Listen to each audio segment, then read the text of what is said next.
The Gospel of the Lord. Praise to you, Lord Jesus Christ.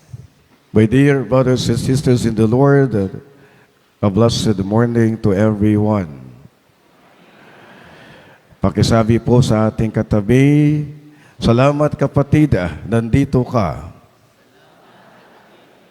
At pakisabi po natin sa kabila, mahal ka ng Diyos at pinagpala ka. Okay, palakpan po natin ang Panginoon. Ramdam po natin ang pagpapala ng Diyos. We are blessed because today is the last day of our Misa de Gallio. Amen? Bawat araw po ng ating pong paggayak at pagpungo, pagpunta sa ating pong simbahan ay sakripisyo. At ang pagsasakripisyo, alam po natin, ay may pagpapalang ibibigay ng Diyos sa atin. Ang pagpapala po ay dumarating sa iba't ibang anyo at pamamaraan ng Diyos. Amen? Okay. Blessings come from different forms. Blessings come from different ways by God. What's important is that we are blessed by Him. Our last day of our Misa de Gallio is about the Benedictus. It's the Zechariah's Canticle.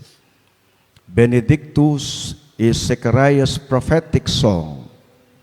Benedictus is a hymn of blessing to God for salvation of Israel. Benedictus is the fulfillment of promise and God's faithfulness. Kung natay garod apo, dahi tikit kanta, amang ipadu, ti kababalin, ti anak na, ken himno, ti panagyaman ti Diyos, ti panakaisalakan ti Israel. Ken ti panagtungpal ti kari, ken kinapudnoy ti Diyos. Remember the beautiful story yesterday of the birth and naming of John, that even the name of Zechariah and Elizabeth, Zechariah, which means God remembers, and Elizabeth, God's been faithful. And what a lovely name of John, that God is so gracious. The three names of this family would speak of same, of who God is. God is ever faithful. God is ever generous. God does not fail to remember us. Ti Dios sila lagip lata kada tayo. Dagiti kararag ken asog, dagiti napudno ken napakumbaba ken kuana. Kari titong palbiag nga iti Dios napudno ngagnanayon. As sila lagip ken mangipalpalagip kada tayo, tanalaka tayo manglipat ken maliplipa. Makaliplipat. Amen? Ito po yata yung lagi nating sakit. We have momentarily kunate po, forgetfulness. Makaliplipat tekan ka na yun. Klaksidan apo titawin. Amen? Hanla ka senior citizen. Pati pa dagitag tutubo. Ore dagit tubig. Bagbagaam damdama kat nalipatan dan. Amen? So kung natin garod apo, you see, God has been faithful. God does not fail to remember. But tatayo, makaliplipat tayo no maminsan. Iti mauding aldaw, ti panagkararag, ken panagpanpanunod tayo, nang nagruna dagiti tema, ti Misa de Gallio, pudno at ti Diyos, isu tinamnama tayo, tintay panagdalyasat, idano na ti panagbalbaliw, panagbabawi, ken panagpabaro, tinakam, isip, ken panagbiag tayo. Bendisyon ti ted ti Diyos kada tayo. Bendisyonan na po Diyos ti panunod tayo. Bendisyonan na po Diyos tinakim tayo. Ketsapay kuma, bendisyonan na po Diyos ti panagbiag tayo. Amen? Benedictus po, ang ibig pong sabihin, nagtaod ti duwa nga pagsasao. Bene, ket nasawen, good.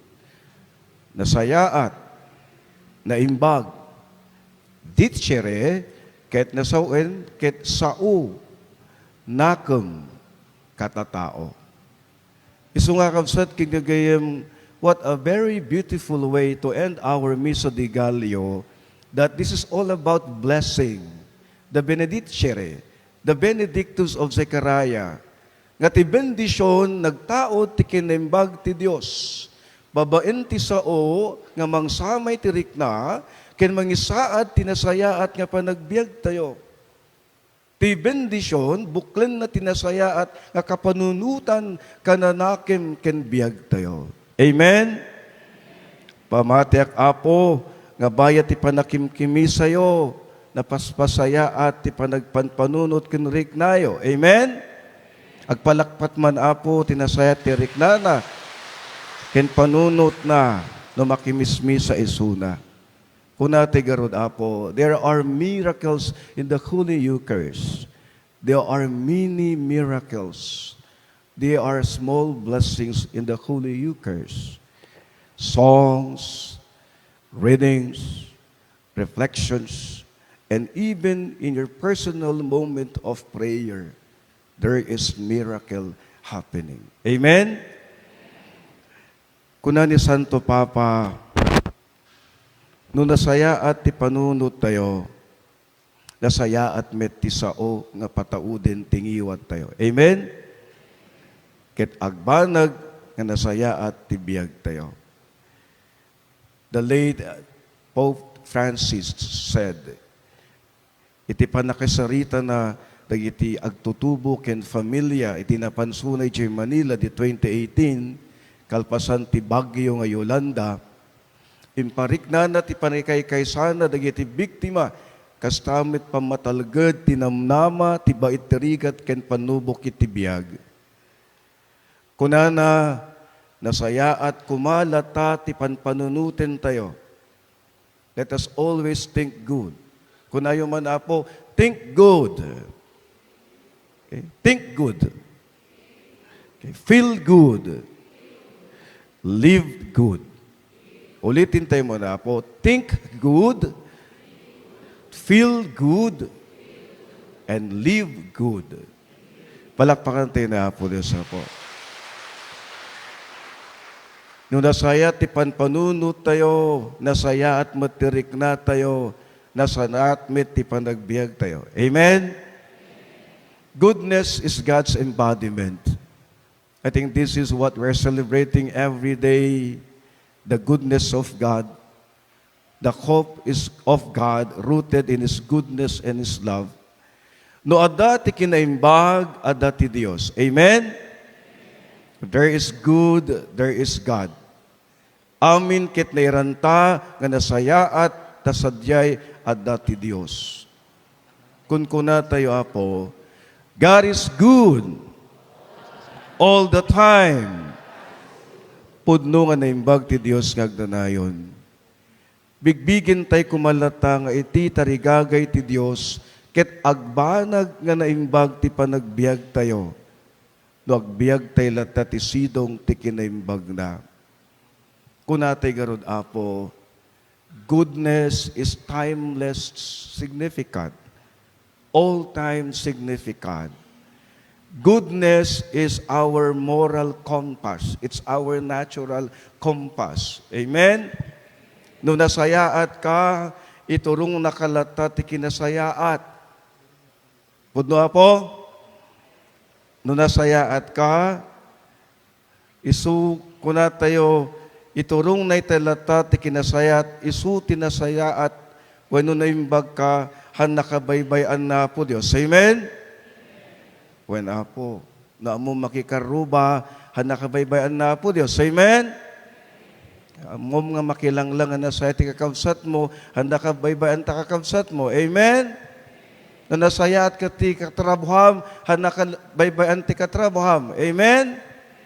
So kunatay garod, goodness is a natural compass.